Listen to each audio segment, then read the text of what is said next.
बिस्मिल्लाहिर्रहमानिर्रहीम वकुनु मअस्सादिक़ीन सदक़ल्लाहु मौलानल अज़ीम। अस्सलातु वस्सलामु अलैका या सय्यदी या ख़ातमल अंबिया व अला आलिका व अस्हाबिका या सय्यदी या ख़ातमल मासूमीन। इंतहाई इज़्ज़त व एहतराम के काबिल हज़ूर क़िबला मुफ़क्किर इस्लाम इमाम अहले सुन्नत हज़रत क़िबला पीर डॉक्टर मोहम्मद अशरफ आसिफ़ जलाली साहिब दामत बरकातहुमुल आलिया और स्टेज पर और पिंडाल के अंदर उलमाए किराम, मशाइख़ इज़्ज़ाम, तुलबाए किराम और अवाम अहले सुन्नत, सिर्फ़ एक गुजारिश करना चाहता हूँ कि अल्हम्दुलिल्लाह खालिक़ कायनात ने हमें इस पुरफ़ितन दौर के अंदर उस अज़ीम शख्सियत के कदम ब कदम, लोग कहते हैं शाना ब शाना, मैं कहता हूँ कदम ब कदम, ये हमारे लिए बहुत इज़्ज़त और एज़ाज़ की बात है, इस दुनिया के अंदर भी और क़ब्र के अंदर भी और हशर के अंदर भी, कि हम हज़ूर क़िबला मुफ़क्किर इस्लाम आपके कदम ब कदम इस काफ़िला इश्क़ व मस्ती के मुसाफिर हैं। और अल्लाह सुब्हानहू व तआला की बारगाह में ये दरख्वास्त है कि या अल्लाह इसी तरह हमारा जीना और मरना इस मिशन, इस नज़रिए पर हमें कायम रखे और हमारी आने वाली नस्लें यकीनन फिर इस पर फ़ख्र करेंगी। आज तो लोगों को समझ नहीं आ रही है कि हकीकत क्या है, लेकिन अब लोग समझ चुके हैं। तो मुख्तसरन मैं सिर्फ़ और सिर्फ इतनी बात अर्ज़ करना चाहता हूँ, जो मौजूदा हालात और वाक़यात हैं, इस हालात के अंदर लोग यजीद बनना भी पसंद करते हैं और यजीदी फ़िक्र को भी पसंद करते हैं। एक बहुत बड़ी तल्ख़ हकीकत है, इस पर आप उलमा हैं, तुलबा हैं और बाशऊर अवाम हैं। यजीद क्या था, क्या चाहता था? ज़ाहिरी तौर पर तो ये बात कही जाती है कि वो हदूदुल्लाह को तोड़ने वाला था, बिल्कुल इसमें कोई शक नहीं। अल्लाह सुब्हानहू व तआला की इताअत से उसने मुंह फेर लिया, इसमें भी कोई शक नहीं। इसके अलावा भी बहुत कुछ था, यानी नमूद व नुमाइश का तलबगार था, ओहदे का तलबगार था, उसके लिए उसे जो भी कुछ करना पड़ा उसने किया। और सेम यही सूरत हाल इस हालात के अंदर, इन हालात के अंदर, इस मुआशरे के अंदर, वो आस्थाने हों, वो उलमाए किराम हों, अक्सरियत इल्ला माशाअल्लाह अवाम अहले सुन्नत भी इसी सोच पर चली हुई है। हकीकत की तरफ कोई नहीं देख रहा। यजीद बनना पसंद किया जा रहा है और फ़िक्र यजीद को भी पसंद किया जा रहा है। हकीकत क्या होनी चाहिए? हकीकत ये है कि हुसैनी होना पसंद करना चाहिए और फ़िक्र हुसैन को पसंद करना चाहिए। और अल्हम्दुलिल्लाह हम इस पर फ़ख्र करते हैं और अलल ऐलान इसका दावा भी करते हैं कि हम जिस इमाम की कदम ब कदम हैं, जिस इमाम के ज़ेर साया हैं। अब देखें, एक तल्ख़ हकीकत है, जितनी भी तकालीफ आई, जितनी भी मुश्किलात आई, जितने भी मसाइब आए, वो हमारे इमाम क़िबला क़ायद अहले सुन्नत ने खुद ज़ात के ऊपर वो बर्दाश्त किए। जो साथी करीब करीब हैं वो इस बात से बखूबी आगाह है। इज़्ज़त का मामला आया तो क़िबला क़ायद मोहतरम ने अपनी ज़ात पर लिया।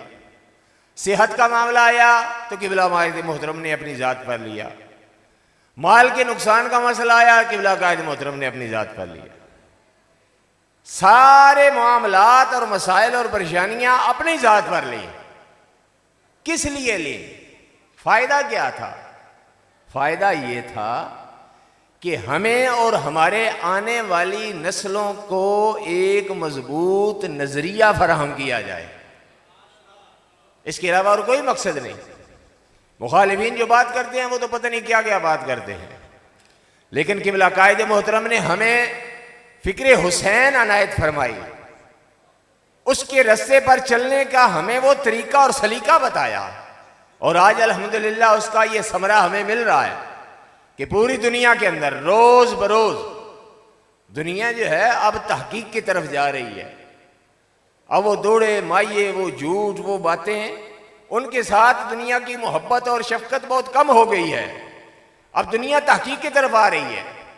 अब गाली गलोच को पसंद नहीं किया जा रहा है। जो भी गाली निकालता है, बगैर दलील के बात करता है, उसको रद्द किया जा रहा है। इसके अंदर बुनियादी तौर पर सोशल मीडिया का किरदार है और किबला कायद मोहतरम की शबाना रोज मेहनतें हैं। इस सारी सूरत हाल के अंदर मैं आप अहबाब से ये अर्ज करना चाहता हूं, जिस तरह के अकायद पर आप अपनी हाजिरी को यकीनी बना रहे हैं अकायद के तहफ़्फ़ुज़ के लिए, इसी तरह फ़िक्र हुसैन पर भी अपने आप को भी पेश करें। जिस तरह किबला मुफ्ती मुदस्सर साहब रिज़वी दामत बरकातुहुल आलिया आप फरमा रहे थे कि इमाम अली मकाम इमाम हुसैन रज़ी अल्लाह तआला अन्हु यजीद के मुकाबले के अंदर तशरीफ़ ले गए, तो वो सिर्फ नज़रिया जो है उसके तहफ़्फ़ुज़ के लिए तशरीफ़ ले गए थे, और यजीद की जो सियासत की उसको नेस्त व नाबूद करने के लिए आप तशरीफ़ ले गए थे। हमें भी इस महाज के अंदर अपना किरदार ज़रूर अदा करना चाहिए। तहरीक लब्बैक इस्लाम किबला कायद मोहतरम की शबाना रोज मेहनतों का एक समर है। तहरीक सिरात मुस्तकीम तो माँ की तरह है। अब इन हालात के अंदर हम अहले सुन्नत तब ही बच सकते हैं। देखें, जितने भी ऐसी जमातें हैं जो अहले सुन्नत का लेबल अपने ऊपर लगा रहे हैं, लेकिन वो फ़िक्र रज़ा से बगावत कर रहे हैं, फ़िक्र मुजद्दिद अल-विसानी से बगावत कर रहे हैं, हसामुल हरमैन से बगावत की जा रही है, अलाल ऐलान बगावत की जा रही है। तो ऐ बुजुर्गों, दोस्तों, ऐ बच्चों, हमें तहरीक लब्बैक इस्लाम के प्लेटफॉर्म के लिए भी अपने आप को पेश करना चाहिए। एक बात मैं आपको आखिरी अर्ज करना ज़रूर समझता हूँ कि हम उस कायद के मानने वाले हैं, उस इमाम के पीछे चलने वाले हैं जो एक वक्त में सैकड़ों महाज पर तने तनहा ड्यूटी अंजाम दे रहे हैं। एक वक्त में चाहे कुफर हो उसके ऊपर भी काम किया जा रहा है, चाहे बद अकीदा हो उसके ऊपर भी काम किया जा रहा है, चाहे तफजीली हो उनके खिलाफ भी काम किया जा रहा है, सियासत है उसके खिलाफ भी काम किया जा रहा है, अपना तहकीक का काम है उस पर भी किया जा रहा है। ऐसी ऐसी चीज़ों पर, ऐसे ऐसे मिशन पर किबला कायद मोहतरम एक वक्त में सैकड़ों जो शोबाजात हैं उनकी तरफ आपकी तवज्जो है। तो हम उनके मानने वाले हैं। हम सैकड़ों न सही, दसियों बीसियों जो है वो शोबे न सही, तो कम अज कम 2-4 शोबे तो हैं, उनकी तरफ तो हम काम कर सकते हैं। हमें यह नहीं सोचना है कि मैं तहरीक सिरात मुस्तकीम का जिम्मेदार हूं तो अब मैं तहरीक लब्बैक इस्लाम की तरफ नहीं आ रहा, मैं तहरीक लब्बैक इस्लाम का जिम्मेदार हूं तो मैं जमात जलालिया की तरफ नहीं आ रहा। ये सारे मुख्तलिफ शोबाजात को तकसीम किया गया है, लेकिन हर बंदा जो किबला कायद मोहतरम का चाहने वाला है उससे मैं दरख्वास्त पेश करता हूं, आप थोड़े नहीं हैं, आप थोड़े नहीं किसी सूरत के अंदर। आपको खालिक कायनात ने ऐसे कायद और इमाम अता फरमाया है कि एक दुनिया का दुनियादार आदमी जो इस वक्त जिसने मदरसे की शक्ल भी नहीं देखी, उसके साथ कोई भी बदअकीदा आकर बात कर ले वो उसकी चारपाई उल्टी करके रख देगा। मैंने देखा है एक दुनियादार बिजनेसमैन जिसने कभी दरस निजामी की किसी किताब का नाम भी नहीं सुना, लेकिन उस पर जिस मौजू पर बात करें, लेकिन हाँ शर्त यह जरूरी है कि वो किबला कायद मोहतरम की गुफ्तगू समात करता हो, तो वो उस मुखालिफ को जो है बिल्कुल उल्टा करके रख देगा। तो मेरी आपसे ये गुजारिश है कि तमाम अहबाब एक वक्त में 2, 3 या 4 शोबाजात जो हैं उन पर अपने आप को पेश करें। आपको अल्लाह तबारक व तआला ने वो सारे औसाफ अता फरमाए हैं। कलमा हक कहने वालों के साथ खड़ा होना ये कोई आम बात नहीं है, ये ख़ास अता है। अल्लाह सुब्हानहू व तआला की बारगाह में इल्तिजा है कि खालिक कायनात हमारे किबला कायद मोहतरम को सेहत व आफियत के साथ आपका साया हमारे सरों पर तादेर कायम फरमाए। वमा अलैना इल्लल बलाग।